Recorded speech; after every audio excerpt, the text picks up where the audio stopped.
From the halls of academia to the corridors of the Vatican, the Shroud of Turin continues to inspire debate and devotion. It's a pretty obvious fake. The shroud completely inspires those who believe in it because Jesus left no physical trace of himself on earth. But now, new evidence has emerged. Evidence that could change everything we know about this mysterious relic and the man it is said to depict. Could modern technology unlock the truth behind its origins and authenticity? Join us on this thrilling adventure as the Shroud of Turin reveals a shocking truth about Jesus Christ. The Shroud of Turin. The Shroud of Turin, also known as the Holy Shroud, holds a revered place in the hearts of many, particularly within the Catholic Church. It is believed to be the very cloth that enveloped Jesus after his crucifixion, carrying an image that captivates the imagination. This remarkable piece of fabric spans about 14 feet in length and 3 feet in width, crafted through a special weaving technique using flax fibers. Of utmost fascination is the faint, yet distinct image imprinted on the cloth, portraying a man facing both front and back, his hands delicately crossed over his lower torso. These mirrored images align along the center of the cloth, each facing in opposite directions, capturing the essence of mystery. The figure depicted possesses a commanding presence, with a beard, mustache, and hair cascading down his shoulders, evoking a sense of strength and stature.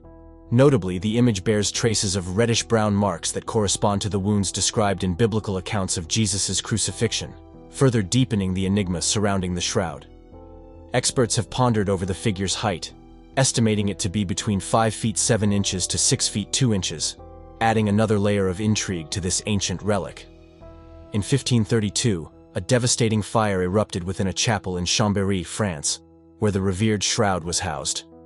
The intense flames seared the fabric, leaving behind gaping holes and charred edges, casualties of its encounter with molten silver during the inferno's fury.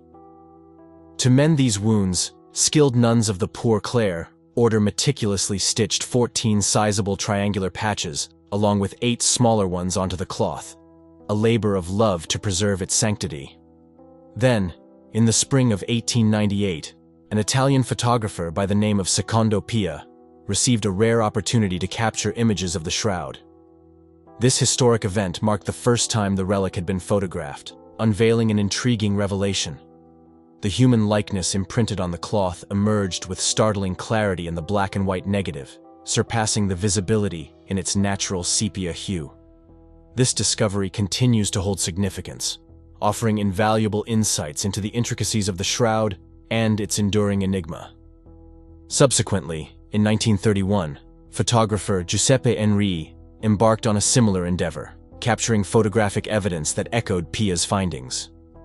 Further advancements came in 1978, as ultraviolet photography shed new light on the relic, delving deeper into its mysteries.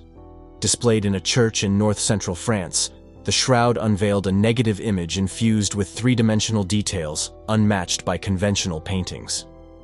Then, at a crucial moment in 2022, meticulous conservation efforts in Italy uncovered a remarkable revelation.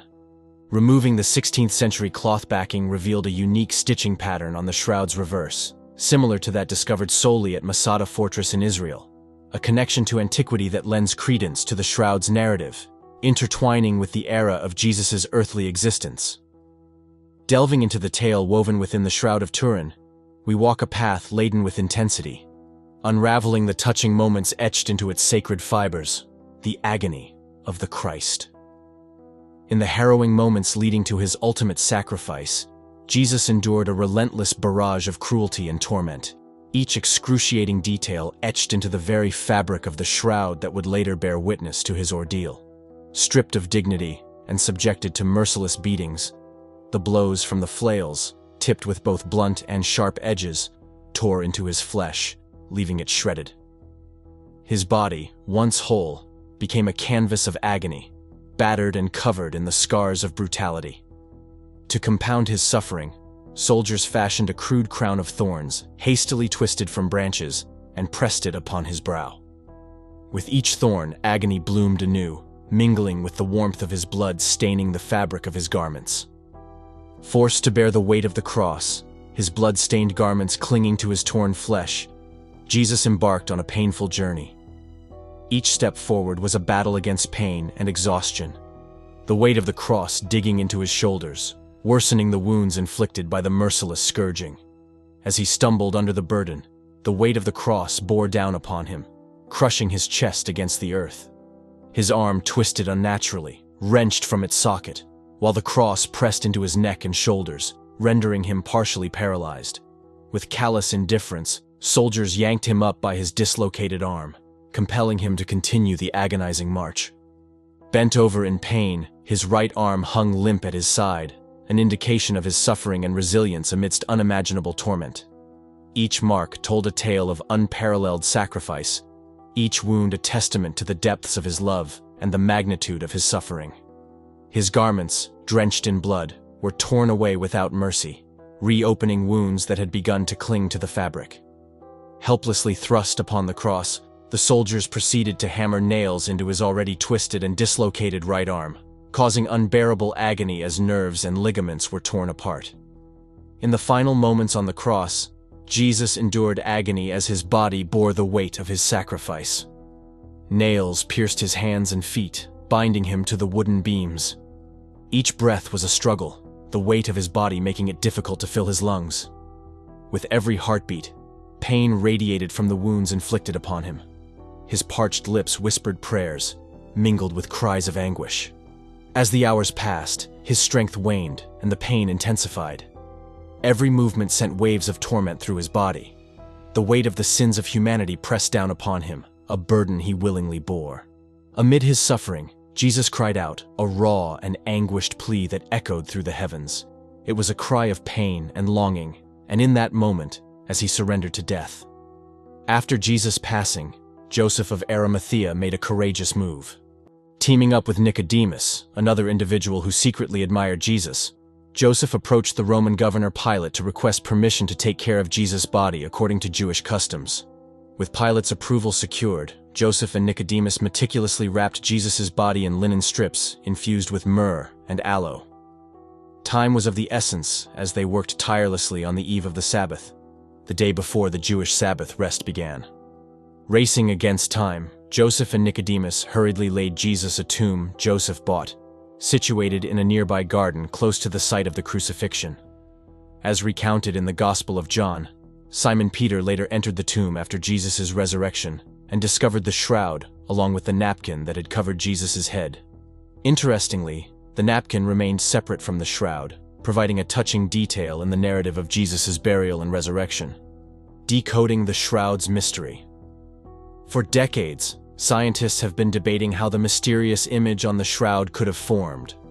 Some think it was because of radiation, which is like invisible energy that can change things. Alexander Belyakov, a Russian scientist, thought maybe it happened when the cloth was quickly exposed to very bright light. Others thought maybe special kinds of radiation, like X-rays or ultraviolet rays, made the image.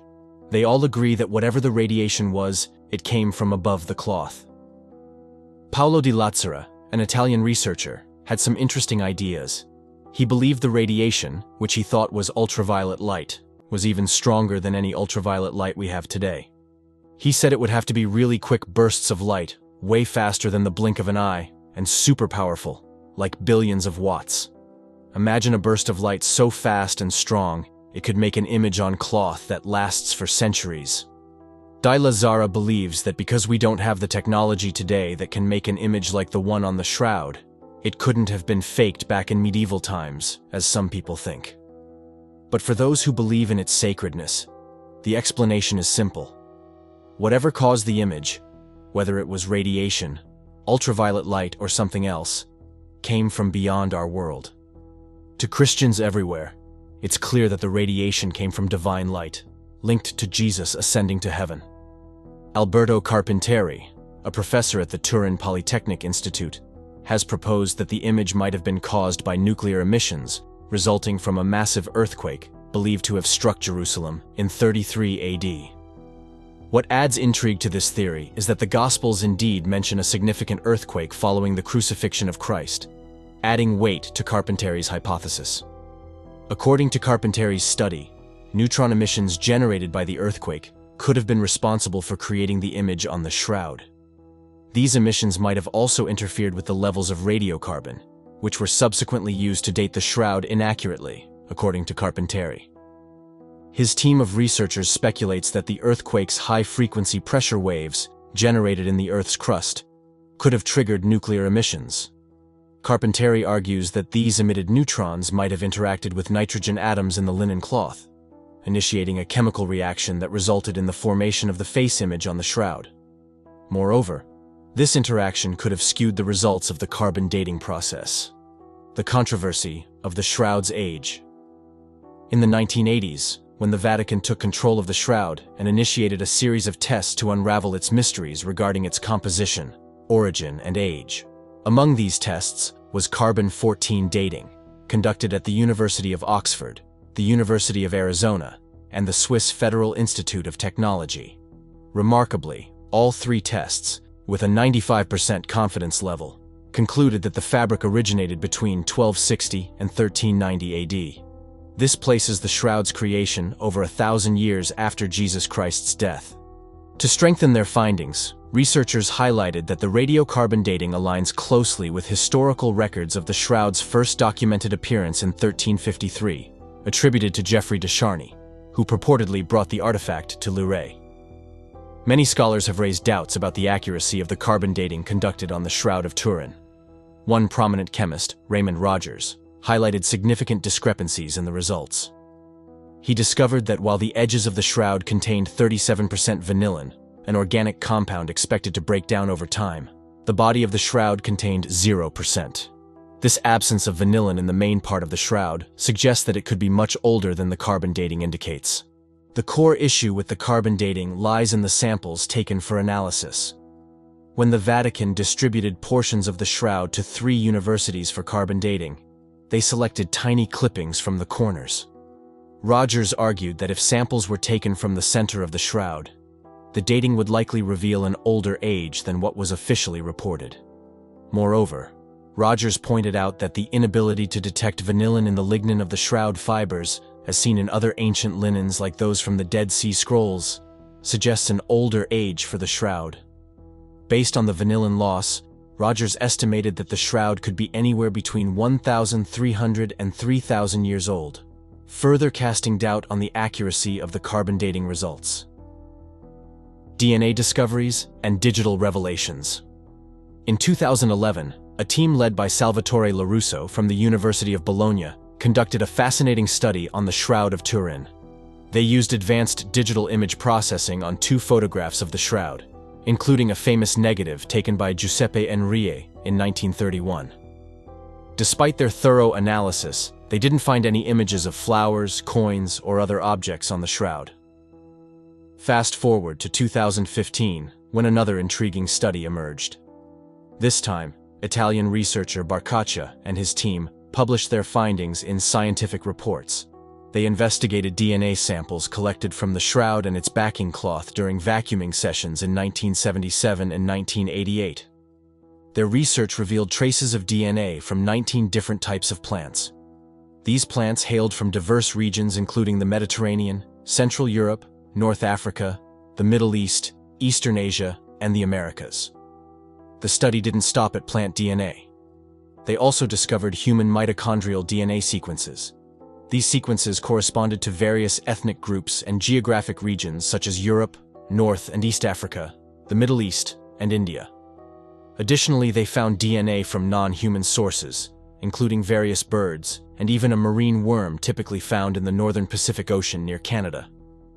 These findings provided a global snapshot of the diverse biological materials that had come into contact with the shroud over the centuries, adding another layer of mystery to its already puzzling history.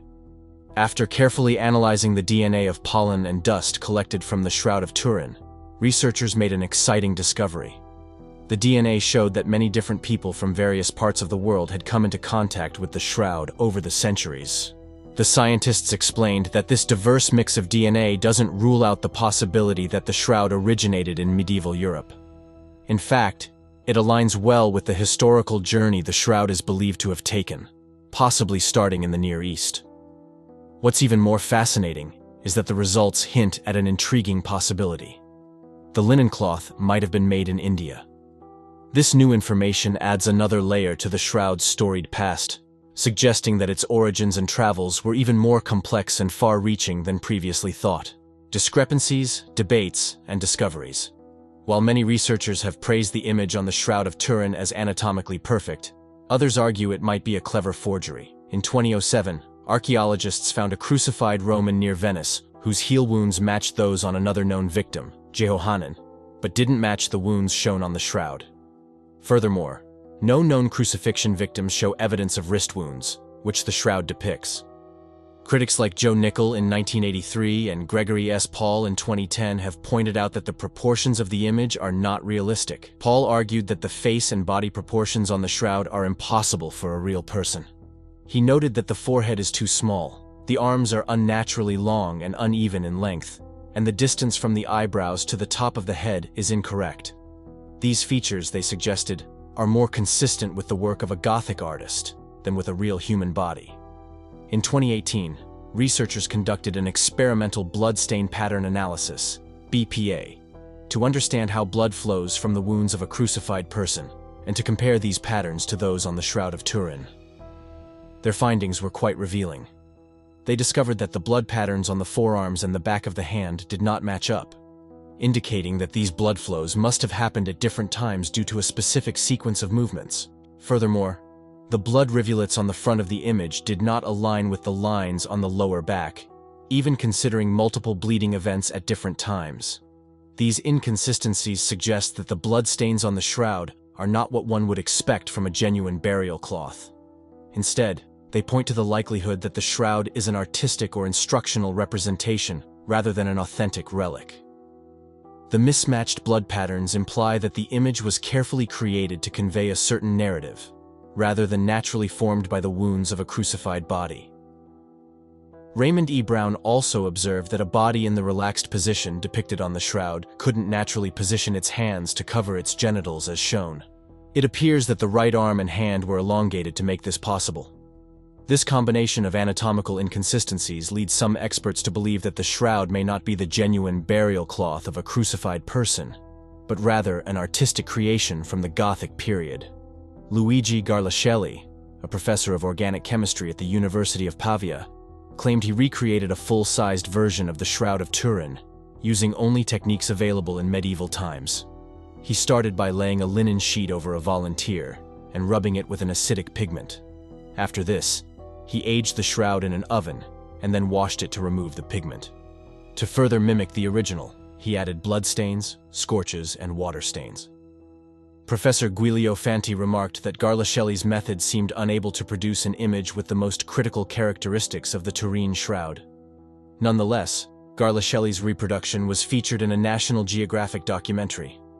His technique included using a bas-relief method for the face, resulting in an image that looked similar to the Turin shroud but lacked the original's uniformity and intricate details. Scientists Emily Craig and Randall Breese have explored how medieval artists might have created the Shroud of Turin by using a dust transfer technique.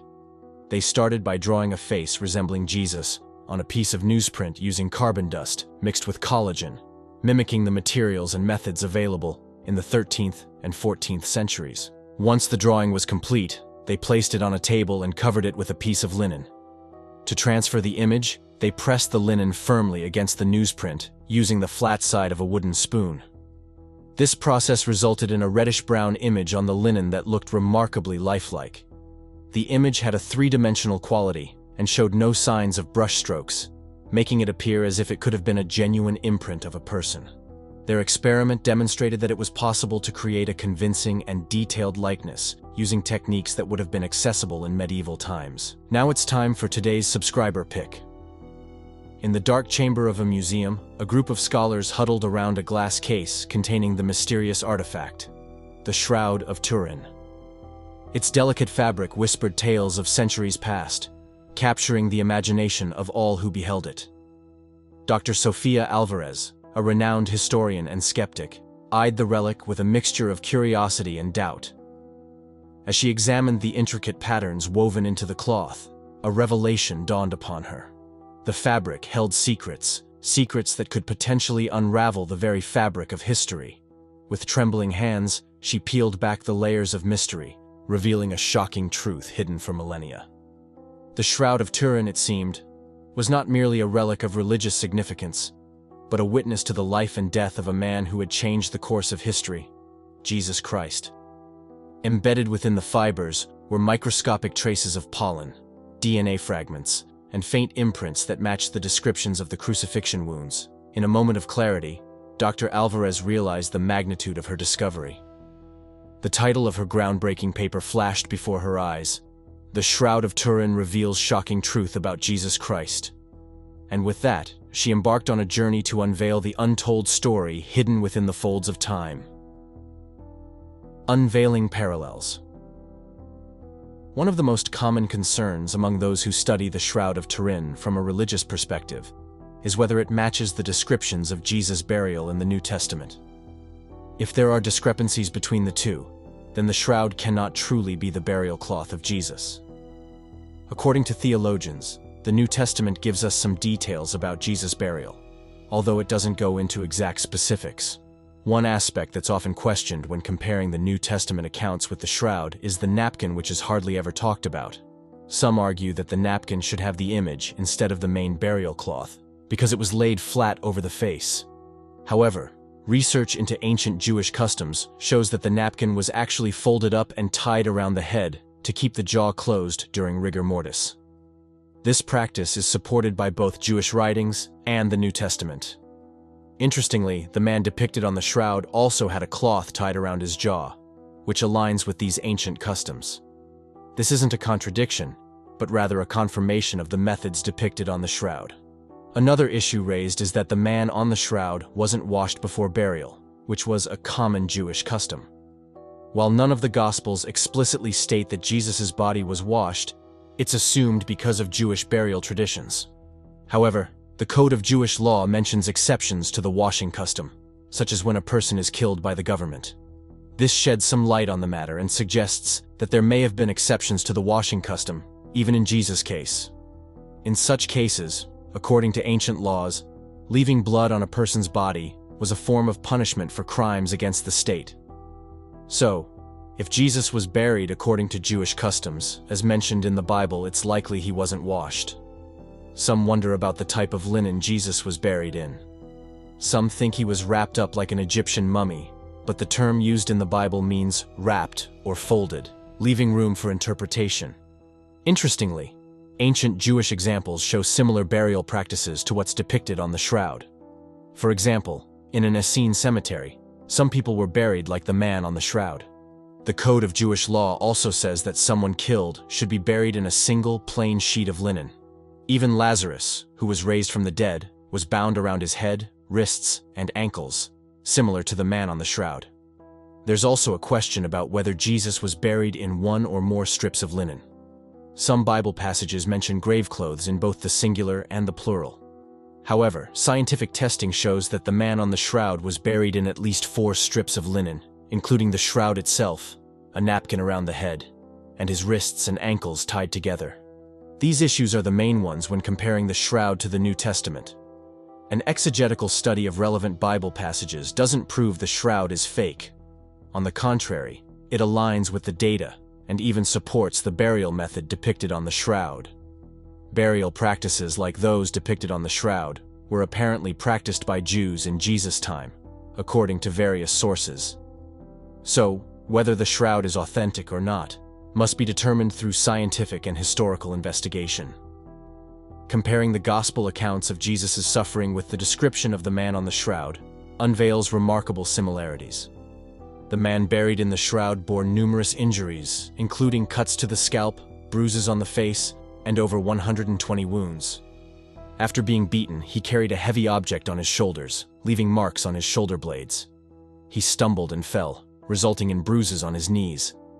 Most significantly, he displayed 5 major wounds associated with crucifixion: puncture wounds in both wrists and feet, and a pierce in the right side of the chest, from which blood mixed with watery liquid flowed. Pathologists noted that the man was in rigor mortis, with wounds distinguishable as pre- or post-mortem. The resemblance between Jesus' ordeal as described in the Gospels and the wounds on the shroud is striking.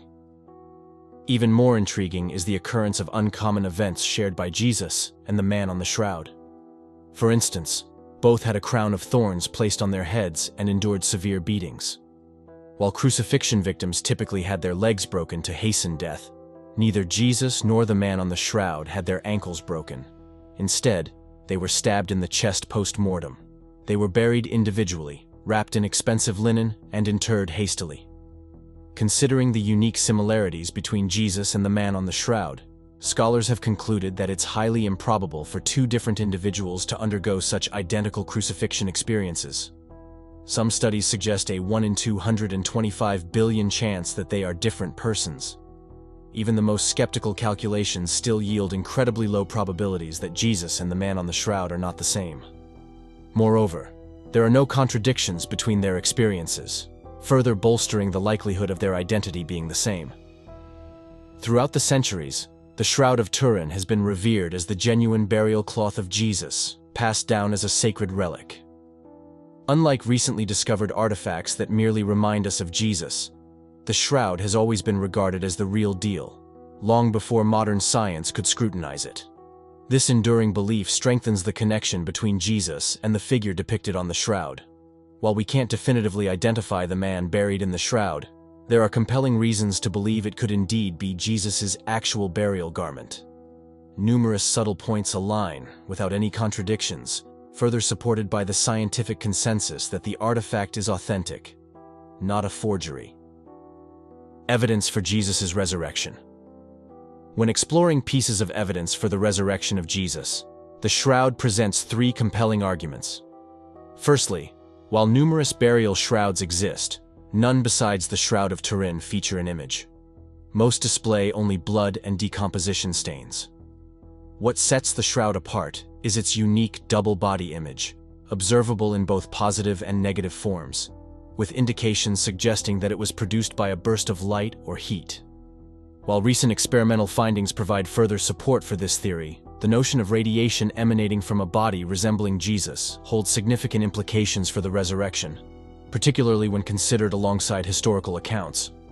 Secondly, scientific analysis reveals a lack of decomposition on the shroud, suggesting that the body did not remain in the cloth for an extended period, even in the Middle Eastern climate. The absence of decomposition adds another layer of intrigue to the mystery surrounding the shroud's origin and authenticity. However, skeptics may raise objections, suggesting various reasons why a body might have been unwrapped from a burial cloth. This is where the third piece of evidence becomes particularly compelling. Pathologists examining the shroud found no evidence of unwrapping. Instead, the cloth made direct contact with the body, with bloodstains transferred directly onto it, becoming partially attached. The intact blood clots visible in almost every wound, along with the undisturbed borders of these stains, indicate that the body remained undisturbed within the shroud, further reinforcing its potential authenticity. These points hold considerable weight individually, but when considered together, they form a compelling body of evidence. Firstly, the absence of decomposition on the shroud suggests that the man buried within it did not remain there for an extended period.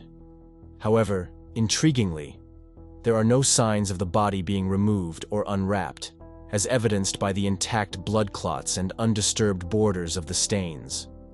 Moreover, the potential burst of radiation from the deceased body adds a captivating dimension to the mystery. What enhances the excitement further is that all this evidence is empirical and scientifically verifiable, making it even more compelling. Notably, the evidence provided by the shroud aligns harmoniously with the robust historical evidence supporting Jesus' resurrection. In fact, the evidence from the shroud is so substantial that its absence as Jesus' burial garment would present a significant challenge, as it would raise questions about who else might have seemingly risen from the dead. What do you think about the authenticity of the Shroud of Turin? Let us know your thoughts in the comments below.